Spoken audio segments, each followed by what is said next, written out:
എല്ലാവർക്കും നമസ്കാരം. കുറച്ച് ദിവസമായിട്ട് പെയിൻറ്റിങ് നടക്കാറുണ്ട്. ചെടികളൊക്കെ പുറത്തായിരുന്നു കേട്ടോ. പുറത്ത് വെച്ചപ്പോൾ ഇതിനൊക്കെ നല്ല ഒരു ഗ്രോത്ത് ഉണ്ടായിരുന്നു. വേനൽ കാലം പോയിട്ട് മഴ വന്ന സമയത്ത് നന്നായിട്ട് ഇവ നല്ല ഫ്രഷായിട്ടിരിക്കുന്നുണ്ട് ചെടികളൊക്കെ. അപ്പോൾ ഇപ്പോഴാണ് ഞാൻ ഇതിനെയൊക്കെ ഒന്നെടുത്ത് നമ്മൾ ഉള്ളിലേക്ക് വെക്കുന്നത്.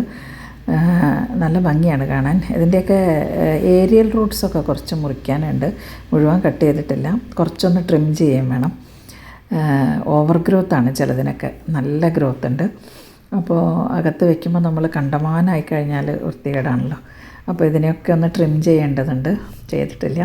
അപ്പോൾ ഞാൻ ജസ്റ്റ് എടുത്ത് വെച്ചേ ഉള്ളൂ. അപ്പോൾ പെയിൻറ്റിങ് കഴിഞ്ഞിട്ട് കുറച്ച് ദിവസമായിട്ട് ക്ലീനിങ്ങും ഒക്കെ ആയിട്ട് തിരക്കിലായിരുന്നു. അപ്പോൾ ഇപ്പോഴാണ് ഞാൻ ഇൻഡോർ പ്ലാന്റ്സ് ഒക്കെ എടുത്ത് വെക്കുന്നത്. ഇത് കുറച്ച് ഓവർ ഗ്രോത്താണ്. അപ്പോൾ ഇതിനെയൊക്കെ ഒന്ന് ട്രിം ചെയ്യണം. അപ്പോൾ ഈ ചെടിക്ക് നന്നായിട്ട് ഇൻഡയറക്റ്റ് സൺലൈറ്റ് കിട്ടണം. അതുകൊണ്ട് ഞാനിവിടെ ജനലിൻ്റെ അടുത്ത് തന്നെ വെച്ചിരിക്കുകയാണ്. മറ്റുള്ളതൊക്കെ കുറച്ചും കൂടെ ഇമ്മ്യൂണിറ്റി ഉള്ള ചെടികളാണ്, അതുകൊണ്ട് ഉള്ളിൽ വെച്ചതാണ്. അപ്പോൾ ഇങ്ങനെയാണ് ഇപ്പോഴത്തെ ഒരു സ്റ്റെയർ കേസ് ഏരിയയിലെ ഒരു പ്ലാന്റ്സിൻ്റെ അറേഞ്ച്മെൻറ്റ്. അപ്പോൾ ഇതിങ്ങനെ മാറി മാറി വയ്ക്കും. കുറേ പ്ലാന്റ്സ് ഉണ്ട് ഇതുപോലെ പല ചട്ടികളിലായിട്ട് വെച്ചിട്ട്.